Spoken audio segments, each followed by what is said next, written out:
তো বন্ধুরা দেখতে পাচ্ছ আজকে আমি রেডি হয়ে গেছি। তো আমরা বের হয়ে যাব। তো সবাই দেখতে থাকো আমাদের দিদা আজকে অন্নপ্রাশন নাকি আজকে আজকে অধিবাস। তো এই রকম দিদিকে রেখে যাচ্ছি, ভালো লাগছে না একদম। আমি এখন বের হয়ে যাচ্ছি। সবাই বলছে কি জুতা ছেঁড়া যেতে হবে। আমি ভাবছি না না জুতো পরে যাবো। সবাই বললো জুতোটা খুলেই যেতে হবে। তো আমি বললাম না জুতোটাকে খুলেই গেলাম।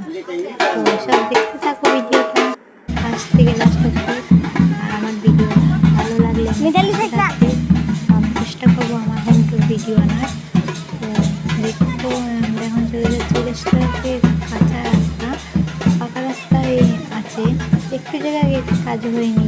তো এখন আমরা যাচ্ছি আমাদের মা কালী মন্দিরে। মা কালী মন্দিরে মহাদেবও আছে, সবাই দেখতে থাকবে ভিডিও।